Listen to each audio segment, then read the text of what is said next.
Welcome to Tony Martignetti Nonprofit Radio coverage of the NextGen Charity Conference 2011.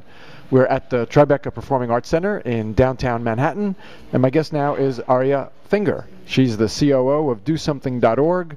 In that responsibility, she covers marketing and cause campaigns, finance, and business development at Do Something.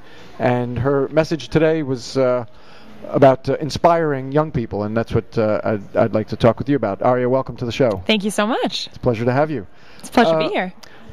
Thank you. So effusive. Generally. Welcome. That's great. So our audience is small and mid-sized nonprofits. Why don't we start just generally?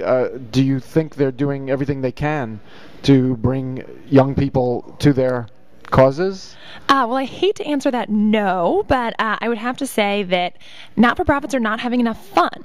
Young people are not going to be involved in social change if it's boring and they don't see the impact of what they're doing. So you got to make it fun and applicable to these young people, because otherwise a 15 and 16-year-old, they have better things to do. They have Xbox, they have TV, they have their cell phones. Okay. And when you say young people, you do mean teenagers? Is that... To us, young people is 25 and under, but our target market is teenagers, and we think that's a real untapped resource. Okay. But obviously the future of social change is in today's teenagers, right? Absolutely. Of course. Okay. So what is Do Something doing to that we can learn from? Well, I think a few things. One is using technology. So a lot of people, when they talk about cell phones, they talk about mobile apps, they talk about iPhones, they talk about Blackberries. Young people don't have those things. Young people have boring old regular cell phones that text message. Okay. And they send 3,300 text messages every month. So let's use that. Is that the average? 3,300 a month? Send Okay. and receive. More Girls, than 100 a day. Yeah. Girls send 4,200. Girls are crazy. Okay. So why not use what they already do? Let's go where they are. Let's go into their hands, into their backpacks, wherever they keep their cell phones to get to them. And the second thing is I would just say use their passion points. So don't tell them what to care about. If they care about sports, find out what Derek Jeter's cause is, or find out what Dwayne Wade's cause is, and use something they're passionate about to get them even more excited about, the cause and the work that you're doing, whether it's sports, music, entertainment, whatever. Okay. If we want to be in the within the 4,200 mix for a 16-year-old girl's text, so we want to stand out, what do we need to be texting them about? How should we be approaching them so we can stand out in this message, 150 messages a day? Well, I think just by texting them, you'll be standing out, because so few not-for-profits are really using mobile to the best of your abilities. But I would say ask for something. A lot of people, when they text someone, they just push out, hey, we're doing this, hey, come volunteer here, and they're not expecting anything from you. So treat them as part of your organization. Ask them their opinion. Ask them what they want you to do. Ask them what they think is better. Just expect a response, because teenagers like to talk. A call to action. So a teenage call to action. Yeah, but you want something back from them and engage them in that conversation. Do you actively survey text message, or the text has a link to a survey or something like that? Well, we don't do a link to a survey because they mostly don't have smartphones. But a great example is last week we sent out a text that said, what do you think of college? A, it's awesome and I'm excited to go. B, overpriced, not worth it. C, I have no idea.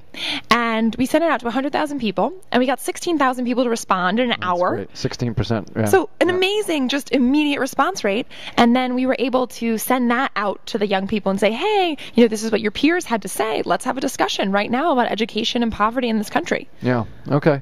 How else can we use text? What else should we be doing? We'll dive a little deeper and help nonprofits think about the details of their own promotion and branding and what they can be doing.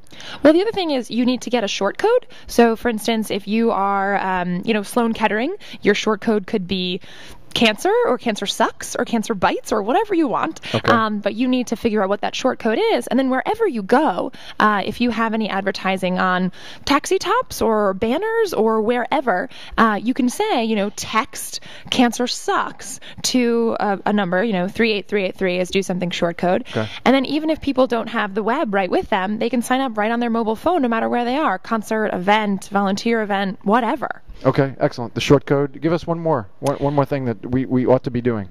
Well, the last thing Do Something doesn't do, because we don't fundraise from anyone 25 or under, but I would talk to the Mobile Giving Foundation and see if there is an opportunity for you to use Text to Give or any of those platforms, whether it's at a fundraiser or just in general, if you have any public service announcements or anything else in the mix. All right. Oh, now you just said something very interesting.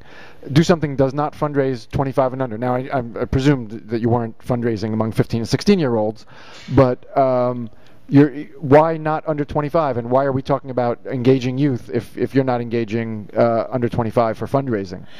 Because we don't believe in it. We want our young people to take action. We want them to donate jeans. We want them to create awareness campaigns. We want them to, advocate for music education. And so fundraising is awesome, but every other not-for-profit in the world is doing a lot of it. So yes, we can leave it to them. Okay. Other calls to action, clearly. Exactly. You also mentioned passion points. Mm-hmm. How are we going to assess what the passion points are for the teens that we're trying to bring into the family?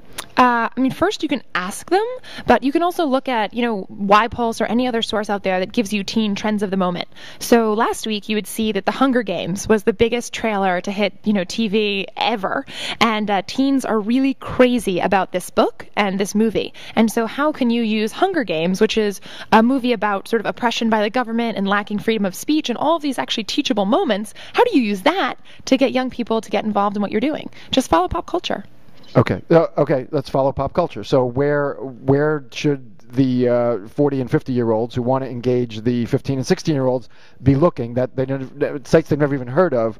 Where should we be going to follow teen culture? So they can email me and ask, and I'll let them know. Okay. Or, like I said, ypulse.com. It's a great place to go. The letter Y? Y, yes. Ypulse. And it sort of is the pulse of teens, technology, cause, and they will give you, they have a daily email, and they'll tell you sort of everything that's going on in the teen space, and that's actually where I get a lot of my information. Okay. Is there another suggestion? Where else can we look? We're struggling. People are parents and maybe even grandparents, but they don't know how to connect with their grandchildren on this level. What else besides YPulse?